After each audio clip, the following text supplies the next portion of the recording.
আসসালামু আলাইকুম, welcome to Nasima's kitchen. কেমন আছেন সবাই? আজকে বানাবো chicken soup. Normal chicken soup কীভাবে বানাবেন তারই একটা রেসিপি শেয়ার করব। তো আমি এখানে 500 গ্রাম নিয়ে নিলাম মুরগিটাকে আমি রেগুলার পিস করে কেটে ধুয়ে পরিষ্কার করে একটা হাঁড়িতে নিয়ে নিব। তারপর আমি এলাচ, দারচিনি, তেজপাতা, লং, গোলমরিচ আর দিয়ে দেবো একটা পেঁয়াজ, 2 টুকরো রসুন, 2 টুকরো আদা দিয়ে 1 পাতিল পানি দিয়ে আমি এটাকে এখন জাল করে নিব। আমি প্রায় 1 ঘন্টা ধরে এটাকে জাল করে নিলাম। তারপর আমি ব্লেন্ডারে ব্লেন্ড করে আবারও প্রায় আমি 20 মিনিট এটাকে জাল করে নিলাম। তারপরে এখন আমি এটাকে সেঁকে নিব।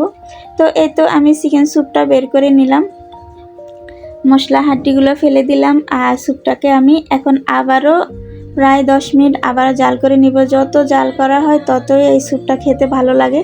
তারপরে আমি 2 কাপ স্যুপ আলাদা একটা হাঁড়িতে নিয়ে নিলাম। এখন আমি এখানে 2 পিস আমি চিকেন রেখে দিয়েছিলাম, এটাকে ছাড়িয়ে আমি এখন আবার এগুলোকে চিকেন স্যুপের সঙ্গে দিয়ে দিব। এই চিকেনটা যখন মুখে লাগবে খাওয়ার সময় তখন খুবই দারুণ লাগে, তো সেই জন্যই এই চিকেনটা দেওয়া। তারপর একটা বাটিতে আমি 1.5 টেবিল চামচ নিলাম সয়া সস, 2 টেবিল চামচ নিলাম কর্নফ্লাওয়ার, অল্প পরিমাণে পানি দিয়ে এখন আমি এটাকে গুলিয়ে নিব। তারপর আমি দিয়ে দিব এখানে 1/2 চা চামচ গোলমরিচের গুঁড়া।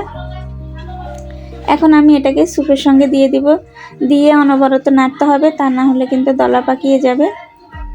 তো এই তো আমি খুব ভালো করে এটাকে এখন নেড়ে নিলাম। এখন আমি একটা বাটিতে একটা ডিম ভেঙে নিব, ডিমের সঙ্গে অল্প পরিমাণে লবণ দিয়ে আমি খুব ভালো করে ডিমটাকে ফেটিয়ে নেব। তারপরে এটাকেও আমি এখন দিয়ে দিব স্যুপের সঙ্গে, দিয়ে আবারও অনবরত নাড়তে হবে। ঘনত্বটা আপনারা বুঝে আপনাদের পছন্দ অনুযায়ী করে নেবেন। তো এই তো আমার চিকেন স্যুপটা বানানো হয়ে গেছে, আপনারা দেখে বুঝতে পারছেন কতটা লোভনীয় লাগতেছে। আপনারা এভাবে অবশ্যই বাসায় বানিয়ে খেয়ে দেখবেন।